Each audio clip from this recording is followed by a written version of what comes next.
ಸಾಧಾರಣವಾಗಿ ವಿನ್ಸೋ ಬಗ್ಗೆ ನೀವೆಲ್ಲರೂ ಕೇಳಿರ್ತೀರಾ. ವಿನ್ಸೋ ಆಪ್ ನಮಗೆ ಪ್ಲೇ ಸ್ಟೋರ್ ನಲ್ಲಿ ಸಿಗ್ತಾ ಇತ್ತು, ಆದ್ರೆ ಇವಾಗ ಸಿಗ್ತಾ ಇಲ್ಲ. ಆ ಒಂದು ಆಪ್ ಗಳನ್ನ ಡೌನ್ಲೋಡ್ ಮಾಡ್ಕೊಂಡು ಆನ್ಲೈನ್ ನಲ್ಲಿ ಹಣವನ್ನ ಪೇ ಮಾಡಿ ಸಾಕಷ್ಟು ರೀತಿಯ ಆಟಗಳನ್ನ ನಾವು ಅದರಲ್ಲಿ ಆಡಬಹುದಿತ್ತು. ಇದನ್ನ ವಿನ್ಸೋ ಆಪ್ ಅಂತ ನಾವು ಹೇಳ್ಬಹುದು. ನಂತರದಲ್ಲಿ 2018ರಲ್ಲಿ ಇದು ಶುರುವಾಗಿ 2025ರಲ್ಲಿ ಈ ವಿನ್ಸೋ ಆಪ್ ಅನ್ನ ಕೇಂದ್ರ ಸರ್ಕಾರ ನಿರ್ಬಂಧಿಸುತ್ತೆ. ಈ ವಿನ್ಸೋ ಆಪ್ ಜೊತೆ ಸಾಕಷ್ಟು ಆಪ್ಗಳು, ಉದಾಹರಣೆಗೆ ಡ್ರೀಮ್11 ಆಗಿರಬಹುದು, ಅದೇ ರೀತಿ ಹಲವಾರು ಆನ್ಲೈನ್ ನಲ್ಲಿ ಹಣವನ್ನ ಕಟ್ಟಿ ನಾವು ಏನು ಗೇಮ್ಗಳನ್ನ ಆಡ್ತಾ ಇದ್ವಿ, ಈ ಎಲ್ಲಾ ಆಪ್ಗಳಿಗೂ ಕೇಂದ್ರ ಸರ್ಕಾರ ನಿರ್ಬಂಧವನ್ನ ವಿಧಿಸುತ್ತೆ. ಇದಕ್ಕೆ ಪ್ರಮುಖವಾದಂತಹ ಕಾರಣಗಳು ಸಾಕಷ್ಟಿದೆ. ಅದರಲ್ಲಿ ಎಸ್ಪೆಷಲಿ ವಿನ್ಸೋ ಬಗ್ಗೆ ಇವತ್ತು ನಾವು ಮಾತಾಡ್ತಾ ಹೋಗೋಣ. ಈ ವಿನ್ಸೋ ಯಾವ ರೀತಿ ಏನು ಆನ್ಲೈನ್ ನಲ್ಲಿ ಹಣ ಕಟ್ಟಿ ಆಡುವವರನ್ನ ವಂಚನೆ ಮಾಡ್ತು, ಯಾವ ರೀತಿ ಹಣವನ್ನ ಮಾಡ್ತು, ಏನು ಹಣವನ್ನ ಮಾಡ್ತು ಅದು ಸಾಲದು ಎಂಬಂತೆ ಆ ಒಂದು ಕಪ್ಪು ಹಣವನ್ನ ಸರ್ಕಾರಕ್ಕೆ ಲೆಕ್ಕವನ್ನ ಕೊಡದೆ ಬೇರೆ ಬೇರೆ ದೇಶಗಳಲ್ಲಿ ಯಾವ ರೀತಿ ಇನ್ವೆಸ್ಟ್ ಮಾಡ್ತು, ಇವೆಲ್ಲ ಮಾಹಿತಿಯನ್ನ ನಾನು ನಿಮಗೆ ಕೊಡ್ತಾ ಹೋಗ್ತೀನಿ. 2018ರಲ್ಲಿ ಶುರುವಾದಂತಹ ಈ ಒಂದು ವಿನ್ಸೋ ಸಾಕಷ್ಟು ರೀತಿಯ ಆರೋಪಗಳಿಗೆ ಆ ಮೊದಲೇ ತುತ್ತಾಗಿತ್ತು ಅಂತಾನೆ ಹೇಳ್ಬೋದು. ಇದೇ ನಿಟ್ಟಿನಲ್ಲಿ ಬೆಂಗಳೂರು ಸೆನ್ ಪೊಲೀಸ್ ಠಾಣೆ ಸೇರಿದಂತೆ ಏನು ಭಾರತದ ಹಲವಾರು ಪೊಲೀಸ್ ಠಾಣೆಗಳಲ್ಲಿ ವಿನ್ಸೋ ಆಪ್ ನ ವಿರುದ್ಧ ಪ್ರಕರಣಗಳು ದಾಖಲಾಗ್ತಾ ಹೋಗುತ್ತೆ. ನಂತರದಲ್ಲಿ ಏನು ಇಡಿ ಡಿಪಾರ್ಟ್ಮೆಂಟ್ ಅಥವಾ ಜಾರಿ ನಿರ್ದೇಶನಾಲಯ ಏನಿದೆ, ಈ ಒಂದು ಡಿಪಾರ್ಟ್ಮೆಂಟ್ ಒಂದು ದಾಳಿಯನ್ನ 2025ರ ಡಿಸೆಂಬರ್ ನಲ್ಲಿ ಮಾಡುತ್ತೆ. ವಿನ್ಸೋ ಆಪ್ ಹಾಗೂ ವಿನ್ಸೋ ಆ ಸಿಬ್ಬಂದಿಗಳೇನಿದ್ದಾರೆ ಅವರ ಕಚೇರಿಗಳ ಮೇಲೆ ಮಾಡುತ್ತೆ. ಈ ಒಂದು ದಾಳಿಯ ಅನ್ವಯ ಸುಮಾರು 600 ಕೋಟಿ ಸ್ಥಿರಾಸ್ತಿ ಹಾಗೂ ಚರಾಸ್ತಿಗಳನ್ನ ಪತ್ತೆ ಮಾಡುತ್ತೆ.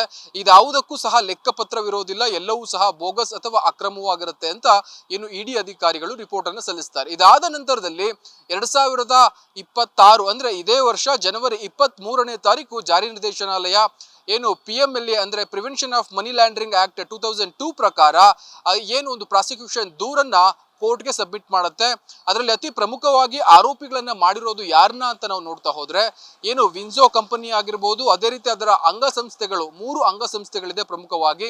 ಸೊ ಅದರ ವಿರುದ್ಧ ಅತಿ ಪ್ರಮುಖವಾಗಿ ವಿನ್ಸೋದ ನಿರ್ದೇಶಕರಾಗಿರುವ ಏನು ಪವನ್ ಹಾಗೂ ಸೌಮ್ಯ ಇವರಿಬ್ಬರನ್ನೂ ಸಹ ಸೇರಿಸಿ ಒಂದು ಆರೋಪ ಪಟ್ಟಿಯನ್ನ ಪ್ರಾಸಿಕ್ಯೂಷನ್ ದೂರಾಗಿ ಅದು ಸಲ್ಲಿಸುತ್ತೆ ಅಂತಾನೆ ಹೇಳ್ಬೋದು. ನಂತರದಲ್ಲಿ ಇದು ಯಾವ ರೀತಿ ಅಕ್ರಮಗಳನ್ನ ಮಾಡ್ತಾ ಬಂತು ಅಂತ ತಿಳ್ಕೊಂಡ್ರೆ ಖಂಡಿತವಾಗಿಯೂ ನೀವು ಶಾಕ್ ಆಗ್ತೀರಾ. ಯಾಕಂದ್ರೆ ಆ ಒಂದು ಆಪ್ ಗಳನ್ನ ಬಳಸಿ ಸಾಕಷ್ಟು ಜನರು ಅಲ್ಲಿ ಆನ್ಲೈನ್ ನಲ್ಲಿ ಗೇಮ್ ಗಳನ್ನ ಪ್ಲೇ ಮಾಡ್ತಾ ಇದ್ರು ಅಥವಾ ಗೇಮ್ ಗಳನ್ನ ಆಡ್ತಾ ಇದ್ರು.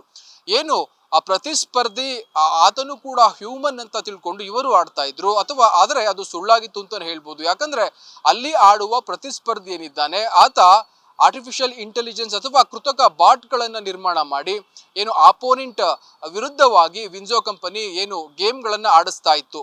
ಈ ಮೂಲಕವಾಗಿ ಏನು ಒಬ್ಬ ವ್ಯಕ್ತಿ ಅದರಲ್ಲಿ ಲಾಗಿನ್ ಆಗಿ ಪ್ರಥಮ 2ರಿಂದ 3 ಗೇಮ್ಗಳನ್ನ ಗೆದ್ರೆ ನಂತರದಲ್ಲಿ ಸಾಕಷ್ಟು ಹೆಚ್ಚಿನ ಹಣವನ್ನ ಏನು ಆತ ಇನ್ವೆಸ್ಟ್ ಮಾಡ್ತಾ ಇದ್ದ. ಆ ಸಮಯದಲ್ಲಿ ಕೃತಕ ಬಾಟ್ಗಳನ್ನು ತಯಾರಿಸಿ ಅಥವಾ ಆರ್ಟಿಫಿಷಿಯಲ್ ಇಂಟೆಲಿಜೆನ್ಸ್ ಗಳ ಮೂಲಕ ಆತನನ್ನು ಸೋಲಿಸುವ ಕೆಲಸವನ್ನ ವಿನ್ಸೋ ಕಂಪನಿ ಮಾಡ್ತಾ ಇತ್ತು. ಅದೇ ರೀತಿ ಸುಮಾರು 700 ಕೋಟಿ ಹಣವನ್ನ ಸುಮಾರು 25 ಕೋಟಿ ಗ್ರಾಹಕರಿಂದ ಅಕ್ರಮವಾಗಿ ಸಂಪಾದನೆ ಮಾಡಿತ್ತು.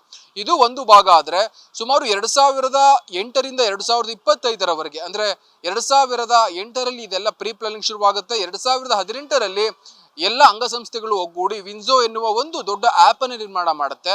2018ರಿಂದ 2025ರವರೆಗೆ 3552 ಕೋಟಿ ಹಣವನ್ನ ಸಂಪಾದನೆ ಮಾಡುತ್ತೆ, ಅದು ಕೂಡ ಅಕ್ರಮವಾಗಿ.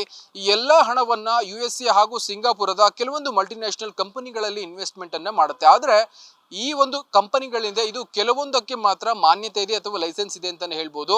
ಇನ್ನ ಮಿಕ್ಕಂತಹ ಯಾವುದೇ ಕಂಪನಿಗಳಿಗೂ ಯಾವುದೇ ರೀತಿಯ ಲೈಸೆನ್ಸ್ ಇರೋದಿಲ್ಲ. ಹೀಗಾಗಿ ಎಲ್ಲಾ ರೀತಿಯ ಒಂದು ಕಪ್ಪು ಹಣವನ್ನ ಬೇರೆ ಬೇರೆ ದೇಶಗಳ ಶೆಲ್ ಕಂಪನಿಗಳ ಮೇಲೆ ಇನ್ವೆಸ್ಟ್ ಮಾಡ್ತಾ ಹೋಗುತ್ತೆ. ಹೀಗಾಗಿ ದೊಡ್ಡ ಮಟ್ಟದ ಅಕ್ರಮವನ್ನ ಇಡಿ ಭೇದಿಸಿದೆ ಅಂತಾನೆ ಹೇಳ್ಬೋದು.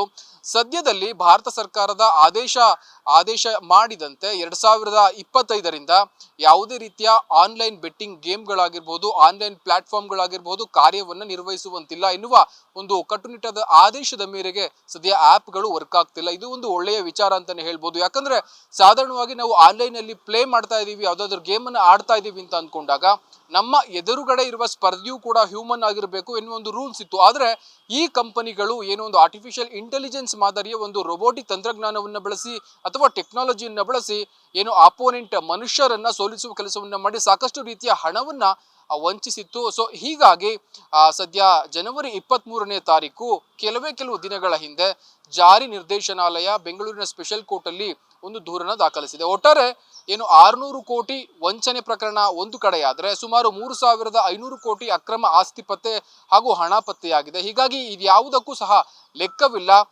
ಒಟ್ಟಾರೆ ಏನು ಜಾರಿ ನಿರ್ದೇಶನಾಲಯ ಒಳ್ಳೆಯ ಬೇಟೆಯನ್ನೇ ಆಡಿದೆ ಅಂತಾನೆ ಹೇಳ್ಬೋದು. ಇಷ್ಟೆಲ್ಲ ಆದರೂ ಇದುವರೆಗೂ ಸಹ ಏನು ಆನ್ಲೈನ್ ಕಂಪನಿಗಳು ಏನು ಅವರ ಯೂಸರ್ಸ್ ಯಾರಿದ್ರು ಪ್ರೀವಿಯಸ್ ಆಗಿ ಅಥವಾ ಎಕ್ಸಿಸ್ಟಿಂಗ್ ಯೂಸರ್ಸ್ ಅವರಿಗೆ ಯಾವುದೇ ರೀತಿಯ ಹಣವನ್ನ ಹಿಂತಿರುಗಿಸಿಲ್ಲ ಎಂಬ ಒಂದು ಸ್ಪಷ್ಟ ಉಲ್ಲೇಖವನ್ನು ಸಹ ಏನು ಇಡಿ ಮಾಡಿದೆ. ಹೀಗಾಗಿ ಈ ಒಂದು ಆನ್ಲೈನ್ ಪ್ಲಾಟ್ಫಾರ್ಮ್ಗಳಲ್ಲಿ ಹಣವನ್ನ ಹೂಡಿ ಯಾರ್ಯಾರು ಗೇಮ್ಗಳನ್ನ ಆಡಿದ್ರೋ ಇವರೆಲ್ಲರೂ ಸಹ ಆರ್ಥಿಕವಾಗಿ ದಿವಾಳಿಯಾಗುವಂತಹ ಒಂದು ಏನು ಕೆಲಸ ಆಗಿತ್ತು ಅಂತಾನೆ ಹೇಳ್ಬೋದು. ಒಟ್ಟಾರೆ ಸದ್ಯದ ಬೆಳವಣಿಗೆ ಉತ್ತಮವಾಗಿದೆ ಅಂತಾನೆ ಹೇಳ್ಬೋದು. ಈಗ ಯಾವುದೇ ರೀತಿಯ ಆನ್ಲೈನ್ ಪ್ಲಾಟ್ಫಾರ್ಮ್ಗಳು ಇಲ್ಲ. ಹೀಗಾಗಿ ಜನರು ಸಾಕಷ್ಟು ಆರ್ಥಿಕ ಏನು ಮುಗ್ಗಟ್ಟಾಗ್ತಾ ಇತ್ತು ಅದರಿಂದ ಬಚಾವಾಗಿದ್ದಾರೆ ಅಂತಾನೆ ಹೇಳ್ಬೋದು. ಮುಂದಿನ ದಿನಗಳಲ್ಲಿ ಈ ಪ್ರಾಸಿಕ್ಯೂಷನ್ ದೂರು ಸಾಬೀತ್ ಆಗಿದ್ದೇ ಆದ್ರೆ ಖಂಡಿತವಾಗಿಯೂ ಏನು ವಿನ್ಸೋದ ನಿರ್ದೇಶಕರಾದಂತಹ ಪವನ್ ಹಾಗೂ ಸೌಮ್ಯ ಆಗಿರಬಹುದು, ಅದರ ಅಂಗಸಂಸ್ಥೆಗಳು ಇವೆಲ್ಲವಕ್ಕೂ ಸಹ ಶಿಕ್ಷೆ ಎನ್ನುವುದು ಕಟ್ಟಿಟ್ಟ ಬುದ್ಧಿಯಾಗುತ್ತೆ. ಕ್ಯಾಮರಾ ಪರ್ಸನ್ ನವೀನ್ ಜೊತೆ ಗಿರೀಶ್ ವಸ್ತ್ರ, ಗ್ಯಾರಂಟಿ ನ್ಯೂಸ್, ಬೆಂಗಳೂರು.